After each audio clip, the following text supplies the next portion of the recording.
Hey guys, welcome back to another Snapshot video. As you might have noticed, I don't make a video about every single snapshot that gets released. Usually I only make videos about snapshots that somehow change the normal survival gameplay somehow.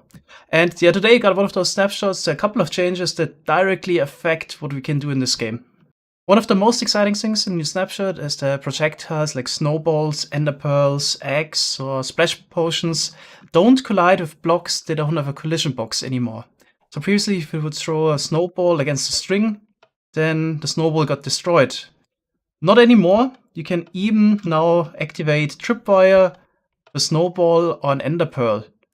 Something they couldn't do before. This would also affect, for example, this too high flower. You can throw the snowballs through that. The second really exciting thing is that bubble columns would now also interact with those projectiles. So you can throw a snowball to a bubble column, and instead of just sinking down and being destroyed, it would now float at the top. And obviously this would also work with an enderpearl, and this is now the easiest enderpearl stasis chamber. Super simple, this would float on top of this bubble column infinitely. So the use cases for survival are kind of obvious. You could have, for example, a redstone line. You stand 100 blocks away, activate this, piston extends, enderpearl breaks, and you get teleported to the spot immediately. It was possible to make enderpearl stasis chambers before, but it was a bit more complicated. One of the most widely used systems used enderpearl alignment first, and then sticky pistons and slime blocks to continuously push them up. Unfortunately, those changes also affect those systems. First, in a good way, so the enderpearl detection got a bit easier. Instead of using the trick with the boat, in order to detect the enderpearl, you can now do it directly. But the enderpearl alignment of the chest doesn't work anymore. But you can probably align the enderpearls, just like this. Have them in here, then push them over with a piston. Get it right? Then push them over this way.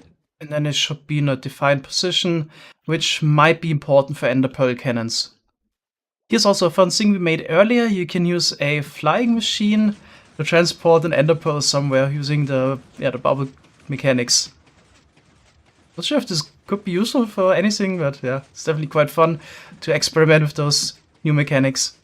Projectiles also won't collide with cobwebs now, but I feel like them flying straight through is an oversight. So I feel like they should definitely be slowed down by the cobweb. That's also new. Chain can be placed sideways now. What I found most interesting about the chain is the odd hitbox, because it's not quite as tall as the sideways end rod, but I can step over it, while you couldn't do that with the end rod. The height difference is also just minimal. It's only half a pixel, or 32nd of a block. So if I stand here, if you look at the Y value, 6.25. If I stand on a chain, it's 0.59375, so that's 19/32 of a block. And the next one would be the stone cutter, which is 9/16 of a block. That is quite interesting. It's the highest block you can walk over. That actually makes the chain the second block in the game after the lily pad that doesn't follow this pixel pattern when it comes to the height. So usually, for example, here the stone cutter is 1 pixel higher than the slab, but the chain somewhere in between a pixel, so half a pixel. So interestingly, if you stand on a chain, you're standing exactly half a block higher than standing on a lily pad. Also new, Endermen can't place blocks on top of bedrock anymore. So this change was done to prevent them from moving blocks on top of the bedrock ceiling in the nether. And here's another one. Piglins will also now attack the player if they open a chest minecart, if they're nearby and see that. Try this one here. Oh yeah, he saw me. He's attacking now. While interacting with hoppers is completely fine, you also need to be careful when you interact with hopper minecarts, because they will give you the same reaction. Striders can also now spawn with riders, so the zombified piglin has a warped fungus on a stick. This basically should show the player how it works. Covering up the soul soil speedway slabs is also now a possibility, so the slab is the highest block this would work with. So try it here with the stone cutter, that is 1 pixel higher, and they don't get the soul speed bonus. Alright, that's it for today. Thanks so much for watching. See you in the next one. Bye bye.